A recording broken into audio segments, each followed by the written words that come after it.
at ang mga tuta nito walang tawala matapos isiwalat ni dating Ilocos Sur Governor Chavit Singson ang pang-brainwash ng mga ito. Singson, hindi umano matatahimik ang kanyang kaluluwa hanggat hindi magbitaw si PBBM sa kanyang pwesto.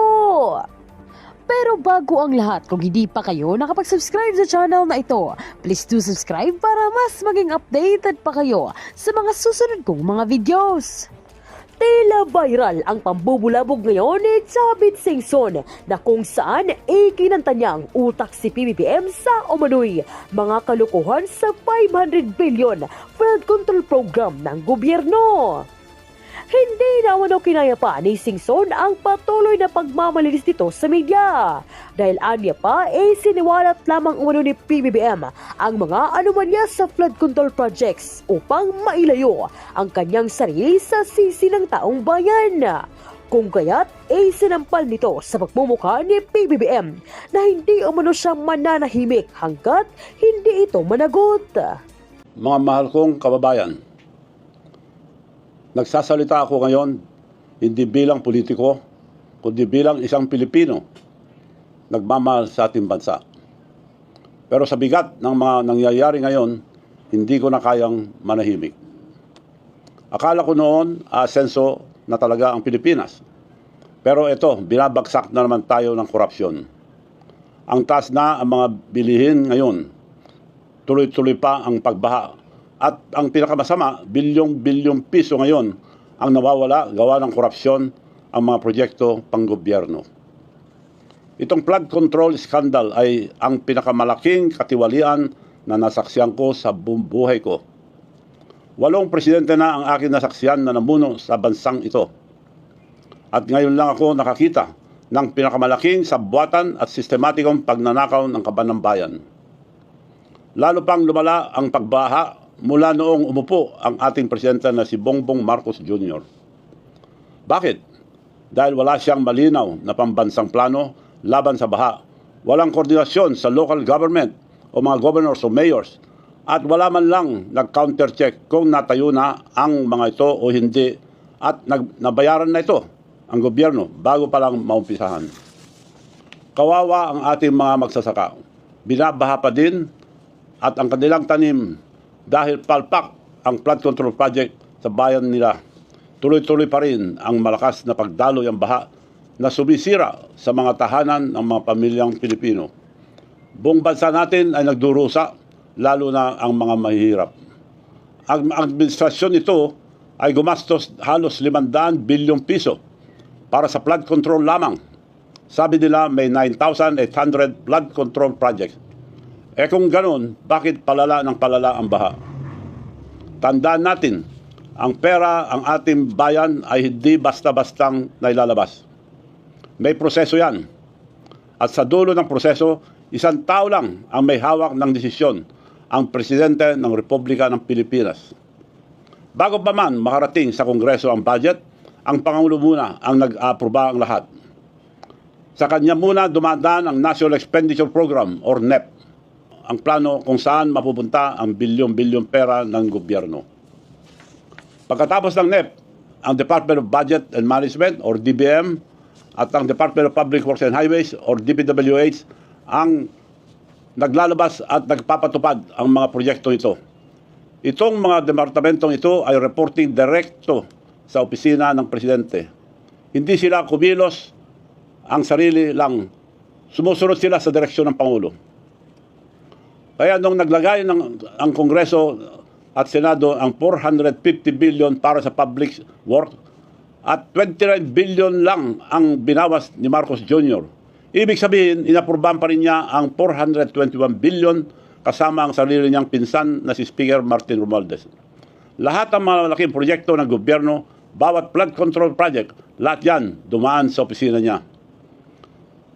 Siya ang nag-aproba ang bawat pondo at siya ang pumipirma taon-taon sa General Appropriation Act or ang GAA na batas ang pondo ng bayan. Kaya alam niya lahat ito. Nagulat ako nung sinabi niya sa SONA, mahiya naman kayo. O bakit kayo? Sinadya niyang linaglag ang mga kasama niya, dapat siya ang mahiya. Ilinaglag niya ang mga engineers at contractors para wag nang umabot sa kanya. Sino ba ang may responsibilidad sa bansang ito? Hindi ba kayo, Mr. President? Ikaw ang may hawak ng kapangyarihan at ikaw ang pinakatiwalaan ng sambayanang Pilipino. Pero ngayon, pinasok na ng korupsyon halos lahat ng ahensya ng gobyerno sa ilalim ng inyong pamumuno. At dahil sa pagkukulang mo, nilaglag mo lahat ang ginamit mong para mailigtas lang ang sarili mo. Ang tawag dyan ay isang mahinang leader. May tanong ako, bakit hindi imbestigahan ang ICI or ang Independent Commission on Foreign Infrastructure ang Ilocos Norte na probinsya mo? Alam niyo ba na karamihan ng mga flood control project doon ay napunta sa mga Diskaya? Halos 2.7 billion ang halaga.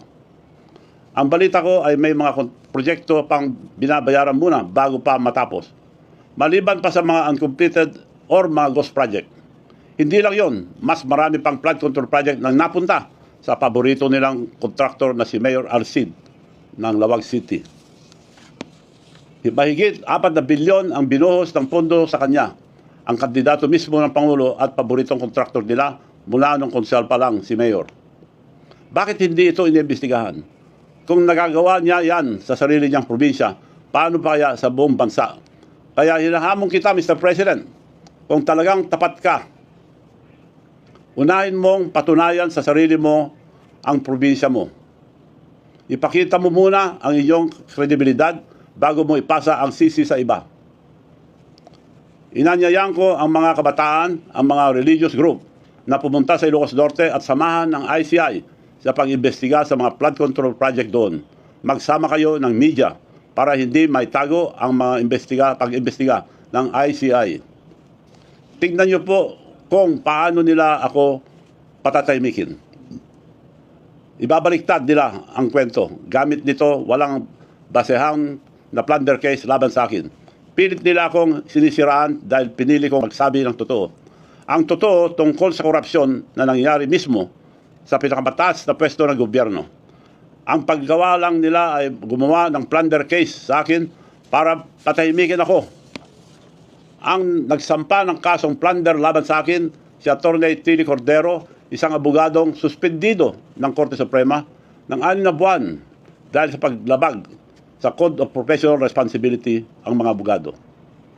Pumunta po siya mismo sa aking bahay upang humingi ng pera at binibentahan niya ako ng, ang sabi niya, hotel and resort, 20 million lang, Mayor. Mura yon. Hotel resort. Ako, sa loob ko, mura nga. So, pumayag ako, pumunta kami. Nung nandun po kami, nakita ko po na maliit na bahay, 2 kwarto na maliliit. Pagbukas mo, makita mo na ng kama. At napakaliit na bahay, napalaki lang dahil, eto sa picture, makita nyo, ang likod ng bahay niya, nag-cross pa sa River Canal para lumaki lang yung bahay na binibenta sa akin. Ang liit, 20 million daw. Hindi ba pangluloko yan?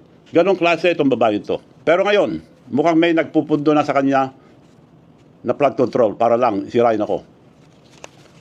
Pinsan siya ng mayor na tinalo ko sa bayan ko sa Narbacan, si former Mayor Edgar Zaragoza, na siya ang pinaka-corrupt na mayor ng Ilocos Sur.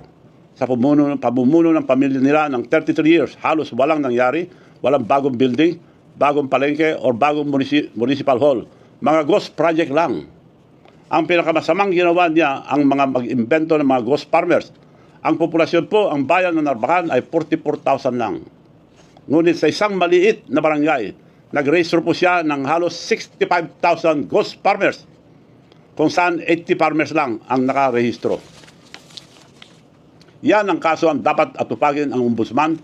10 years ago, ko pa yan isinampa at marami pa, pero hindi pa rin iniimbestigahan. Bakit itong fabricated case laban sa akin ay tinanggap agad?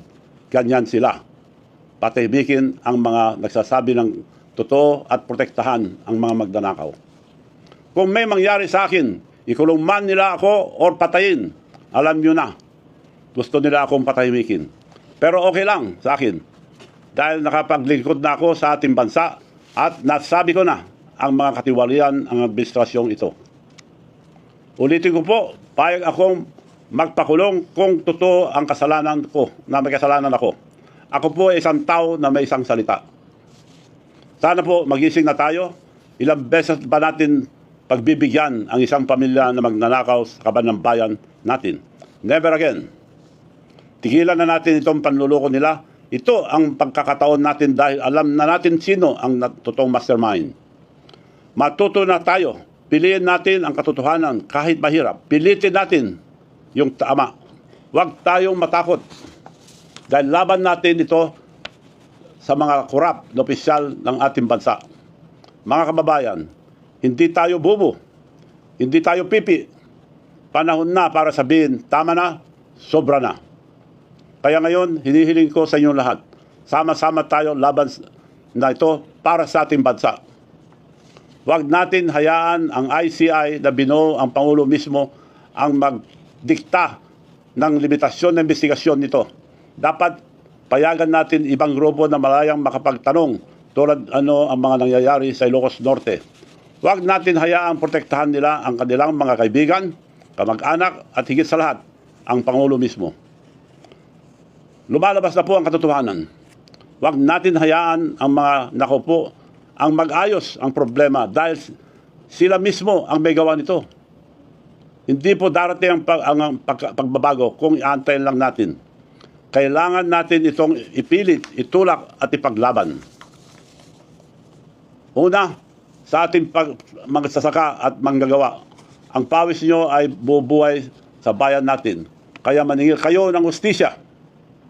Sawa na tayo sa pangakong paulit-ulit. Bilyon-bilyon na ang nagastos pero hanggang ngayon, kayo pa rin ang nalulunod sa bukid, sa baha at sa kahirapan. Kalawa, sa kabataan, magkaisa kayo. Mapayapa ngunit makapangyarihan, pagkikilos na sabay-sabay. Ang kinabukasan nyo ay dinanakaw nila. Kaya paglaban nyo, kapag nagkaisa ang mga kabataan, kayo ang magiging pinakamalakas, pinakapangyarihan na hindi makapigil ang katotohanan. Pangatlo, ang mga politiko, kalimutan na natin ang kulay, kalimutan natin ang mga partido at ambisyon. Hindi na ito tungkol sa politika. Ito ay tungkol sa danggal ng ating bansa.